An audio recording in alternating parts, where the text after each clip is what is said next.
watching Education in Our Community. I am your host, Denise Smith, and I am so grateful to be here with you today.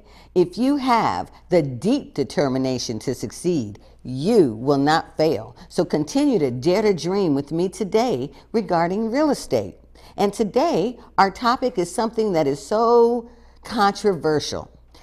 We're talking about gentrification. Now, a lot of people do not know what gentrification means, so I'm going to first give a description of gentrification. It may mean different things to different people, but what the true meaning of gentrification is a process of changing the character of a neighborhood through an influx of affluent residents and businesses. Gentrification often increases the economic value of a neighborhood, but can force out low-income residents due to increased cost of rents and higher cost of goods. Now, what does gentrification really mean? Really? Well, to the people that are low income, it could be very scary because it pushes out the low-income residents. So when it pushes out the low-income residents, that means that the higher-income people will come in and they will change the neighborhoods. They will come in and improve the houses and improve the neighborhoods. When people run out of money and they no longer can fix up their homes, that's poverty. It is poverty. But guess what? Guess what happens when we're in the poverty-stricken state? We can't fix up our homes because maybe our parents left the house to us. So that reminds me to tell you that it's important that if you own real estate, please seek legal advice so that you can get a trust or an estate so you can make sure that that real estate is transferred to your children or your offsprings. This is very important. Now, what is the actual definition to the people that take advantage of gentrification? The people that take advantage of gentrification are higher income people that come in our neighborhoods and fix up the properties, and then they tell you you could move back in, but you're not able to move back in because you no longer could afford to live there. When people with money come in our neighborhoods and start fixing up the neighborhood, the suffix really is they want to take away something. So they're taking away for the people that live there. Now, they say that the low-income people can no longer afford to live there, so the upper-class people come in and fix up the properties. In fixing up the properties, that means that we, as low-income, can no longer afford to live there. Now, they say the positive to gentrification is lower crime rate. That might be a matter of opinion, but more homeowners and businesses will pay taxes, and the amount of property taxes each pays will rise as property value increases. What does that mean? What that means is that when your property value increases and you are to sell your property based on today's marketplace, generally property taxes are based on a percentage of what that property sells for. So what does that mean? That means that if you sold your property for $1 million, a percentage of that is going to go towards property taxes. If you sell your property for $100,000, the percentage of that will go towards property taxes. How did gentrification begin? Well, it actually began before I was even born. It began in 1964. And in 1964, Ruth Glass coined it as once it's a process of gentrification starts in a district and it goes on rapidly until almost of the working class people no longer can occupy those properties. They no longer can afford to live there and work in that same city. because the cost of living for what they get paid, even if it's on a certain amount, they cannot afford to pay rent to live there, and they can't afford to pay their house notes. So gentrification displaces low income people. It displaces people that currently occupy those properties. It's very, very nerve-wracking to someone like me that has been in the business for 30 years. Now, granted, I started when I was a teenager, but the thing is that I'll look at properties where I lived. I'm from San Francisco, Hunters Point, Bayview, San Francisco. That's where I'm from. How they gentrified San Francisco, a lot of people may have been familiar with the Fillmore district. We used to call it the Fillmo. See, most of the people that lived in that area were African American people. So what happened? They could no longer afford there. Now they call it Lower Pacific Heights because you see the African American people. I can even speak about Marcus Bookstores that was there for 100 years, was no longer able to be there. They were displaced. I think it's a travesty. I think it's awful that that would have to take place. But you know, when we're talking about gentrification, it's real.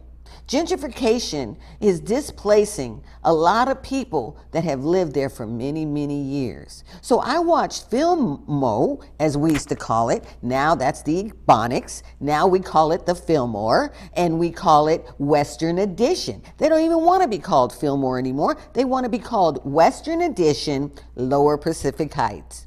But when the African Americans lived there and they had projects there and all of that, it was the Fillmore. It's a different place now. I'm only speaking of San Francisco because that's where I'm from. I saw gentrification happen. So I asked my mother, what does gentrification mean to you, Mom? And she said, oh, gentrification means that the poor people are moved out and the rich people move in. That's what gentrification means. I said, is that right? She said, yes. Then she went on to tell me how she read in the newspaper that in the South, that the people that lived there for hundreds and hundreds of years homesteaded those properties where people of certain class, upper class, came in and said that you don't have any papers or rights to this property. Therefore, you no longer can own this property. What does that mean? That means that we didn't have the education that we should have, that we should have stood up and said, no, we need to get attorneys. We need to get attorneys and people that will represent us so they don't take away our properties. So I asked my mother, which my mother, of course, lived through all of this. She said to me, well, I said, Mom, this is not still happening. She said, I just read it in the newspaper that that's what's happening in the South right now. She reads the paper cover to cover. So I believe what she's telling me. I believe she's not fibbing. Why would she fib? She said that this is happening in the South right now. Well, guess what? It's also happening in the Bay Areas that we live in. So guess what? It is creating a homelessness problem.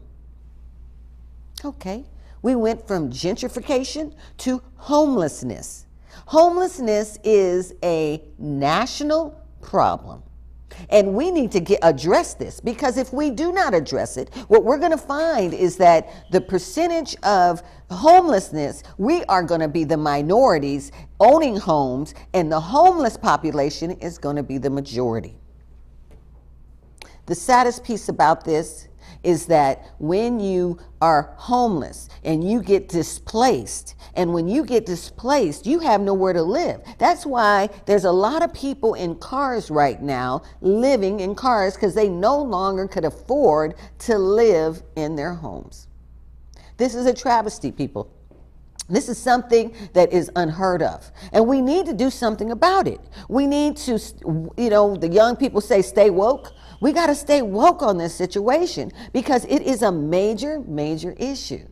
Not one that I want to alarm you with. I just want you to be aware of that gentrification is real. So what are the positive and the negatives of gentrification? Tell me, what are the positives and the negatives?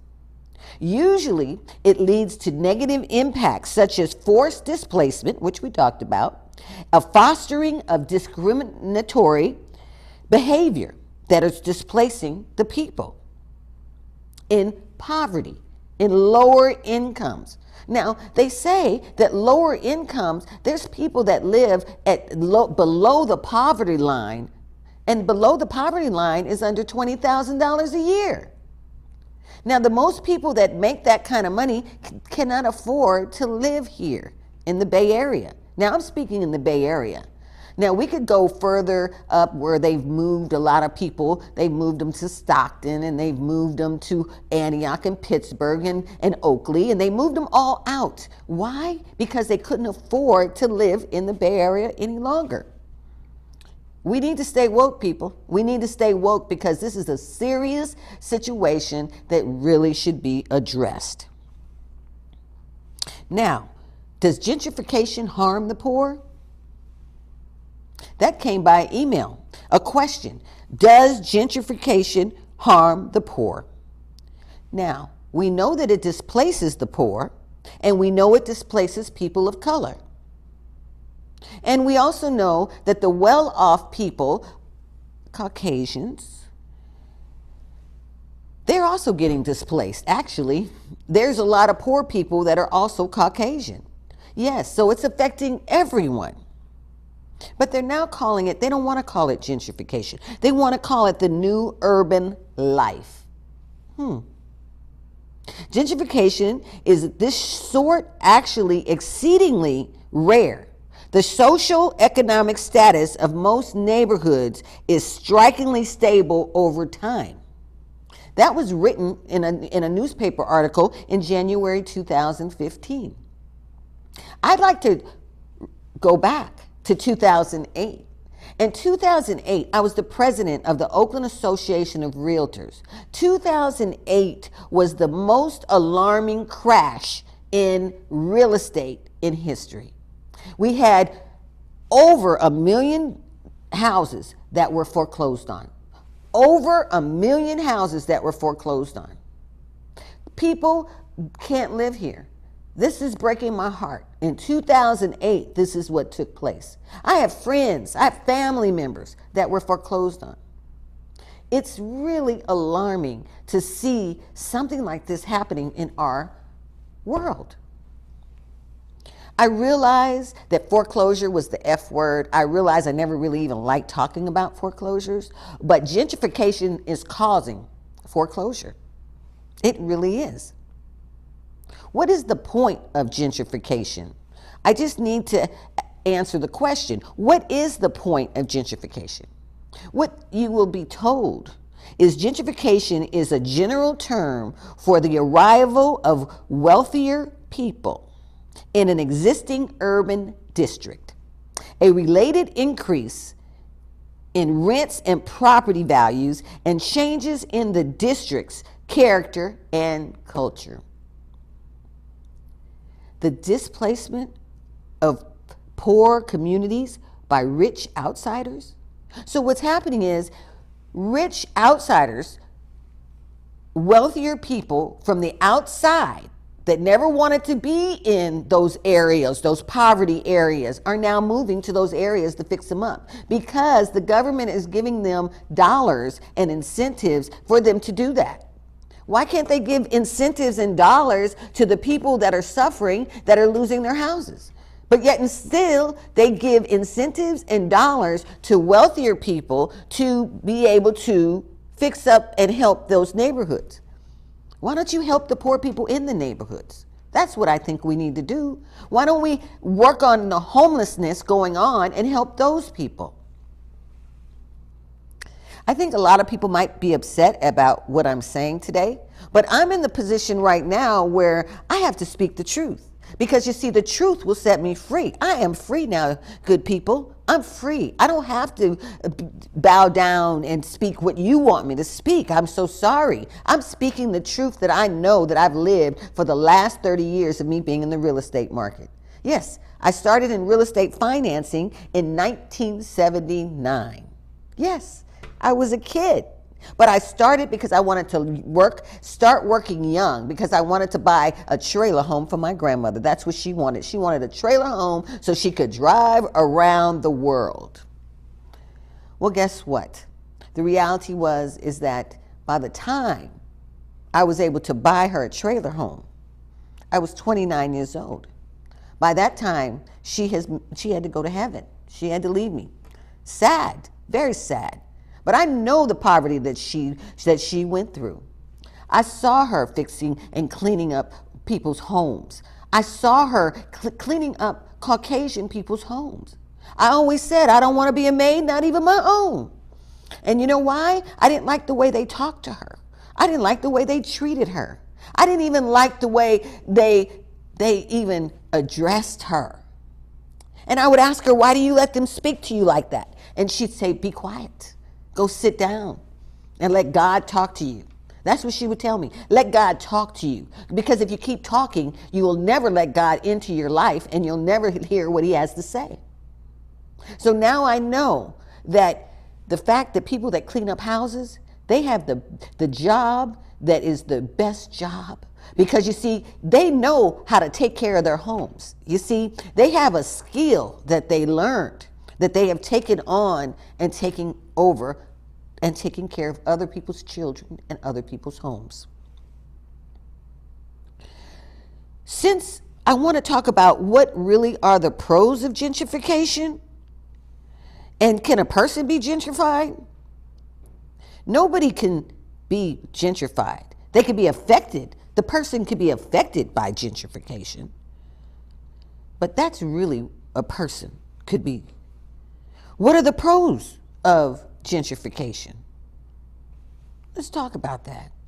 While gentrification can be a benefit for some, and I mean some, an area by decreasing crime, improving the economy, and increasing property values and taxes, it can have the negative consequences of pricing out former residents, changing the culture of the community, and causing resentment. It's been a known fact that gentrification can cause disease, can cause mental health issues, it can cause depression, it can cause babies being born with defects. It's really something what this gentrification is doing to our communities, but it's real. It's real. When the gentrification is used, and they coined it in 1964, a lot of people say it's a negative term. They want to call it the new urban, we're going to do a new urban society. Well, then I moved to Oakland. I love Oakland, as I love San Francisco. I left my heart in San Francisco. But then I moved to the East Bay, Oakland. I started buying in Foster City, San Mateo, and San Francisco. I started buying real estate out there. And then I moved to Oakland. My grandmother said, bad people live in Oakland, don't move to Oakland. But guess what? That was totally untrue. Beautiful people live in Oakland. And do you know what? Crime in Hunters Point Bayview was far worse than the crime in Oakland. I invested in Oakland and made very good strides in Oakland, made some very good investments in Oakland. Oakland is a hidden area, but you see, it's no longer hidden because gentrification, the wealthier people are coming into Oakland and buying in areas that nobody wants. Now, I bought in 1985 in areas that nobody wanted, and that worked out wonderfully for me. But guess what? Those tenants started getting displaced. Those tenants started losing their jobs, couldn't pay their rent, even to this day, having those issues. So I believe in Oakland, I believe in San Francisco, and I believe in any area that you could afford to purchase real estate in, because now is your time to purchase real estate. When I was in 1979 and I started in real estate financing, the rates were 18, 19%. I got laid off 5 times in a 12-month period. You see, because when the rates would go up, the business would be bad. I was in financing, and then they would lay you off. That's what happened.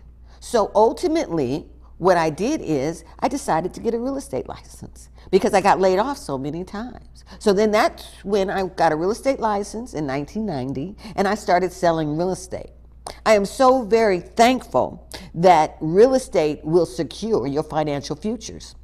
Now, I think it's important that gentrification is not going to be the tell-all to everyone. You see, because you could still buy property that you could afford in any area that you want. The rule, though, in buying real estate is buy in the best location for the lowest price house in the best location. It might not be the best location, and it might have, because in every city, you're going to go and get your crime report. And in every city, that crime is so high. Every inner city has high crime, a lot of crime. And you'll end up saying, oh, I don't want to buy there because of the crime. Well, guess what? Anything in the inner area, Bay Area, is going to have high crime. I always say check the crime, check the walking. They have a walking report, but check it out. Because you still can buy real estate. You're still able to purchase real estate. I don't want gentrification to be the reason why you say, I'm not going to buy real estate. Because you still have an opportunity. You can call me anytime. I'll help anyone to buy real estate. But I'll also give them information, as I always have, and I always will. For the last 30 years, I have been giving real estate, fortunately, on television, on the videos. I give free seminars on how to buy a home. I help people to buy and sell their homes. I have clientele. I may have sold 12 houses in one family. Those are repeat customers that I absolutely love. I love their families. But not only that, I want to give out good information. I want to give out information that will help you. Not information that just says, oh, you should buy this house. Because you may not, I may say to you, maybe you shouldn't buy that house. And if I say that to you, that must mean that you may not want to buy that house. It may be because of the condition of the house. It won't be because of the neighborhood. You see, because every neighborhood has their own issues. Secure your financial futures. Buy real estate. Find what area that's affordable for you. Do not let someone say, you can't afford to buy a house. I've helped thousands of people that the mother told me, will you please quit bothering my daughter? I told you she cannot buy a house. Well, when she bought a house, she was just as shocked. But guess what? There's a lot of no's in this world, but we got to find the one yes. And the one yes is first get pre-qualified. First get out there and find a bank that will pre-qualify. You need help? I'll help you. I do loans, I do sales, but I help the people when they need to be helped. Gentrification is just one issue, but I do know that there's a lot of issues. How does gentrification affect homeowners? Again, I have to repeat it. Gentrification directly displaces renters, but homeowners do face heightened displacement risks. According to the study by Isaac Williams Martin and Kevin Beck, displacement rates of homeowners in gentrifying areas are also unaffected by state laws limit property tax increase. So there are no real laws that is going to help us here. All I can really tell you is get your little piece of heaven. Get your little piece of the rock. I don't care. I started off with the first piece of real estate that I bought was 500 square feet. The bathroom was here, the bedroom was there, and the kitchen was over there. I had sold that property in 9 months and made $100,000. Real estate is the best way to secure your financial futures. I really believe that everyone should be able to buy real estate. Everyone should be able to buy real estate. First, get yourself pre-qualified. Find a real estate agent that you want to work with, that understands your needs. Call me if you need me. I wrote a book. It's called From Rags to Real Estate, and I love real estate. I bought all the way up to 120 units. I'm so forever grateful. But guess what? So many expenses when the tenants can't pay the rent. Be careful. Beware. Beware. I can honestly say that I am a good real estate broker, but I'm only as good as you allow me to help you. Sometimes you might say, I do not want to buy that house because it's too small. But guess what? That too small house would lead to a better house later or a bigger house later. But if you always keep waiting for that house to be the perfect house for you, it's not going to happen. It's not going to happen. Nothing's perfect the first time around. You got to do the first, second, third. And as you buy property, you will increase your chances of a better home. Even if you decided to rent that house out, you will still be able to secure your financial future. So I thank you so much, so very much, for first of all, believing in yourself, because you see, I believe in you. Oopsie, I believe in you.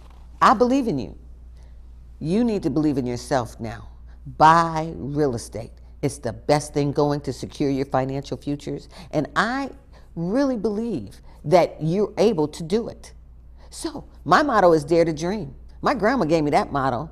If you dare to dream it, you could have it. And I believe that you can have it.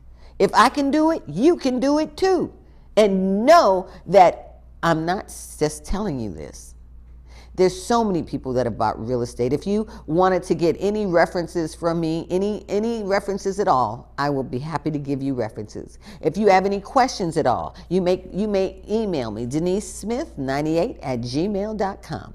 You may call me at 510-482-8200, and I will help you. I will help you to secure your financial futures. So I'm going to need to leave you, but gentrification is real, so take advantage of purchasing real estate, and I will lead you, and lead you to purchase real estate. If you really want to do this, and you really believe it's in your heart to do it, I believe in you. I believe in you. I thank you so much for this opportunity to watch me.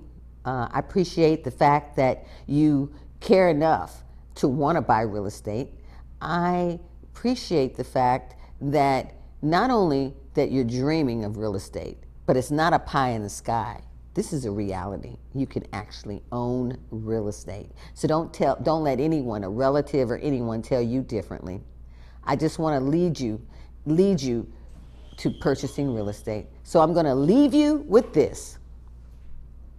If you have the deep determination to succeed, you will not fail.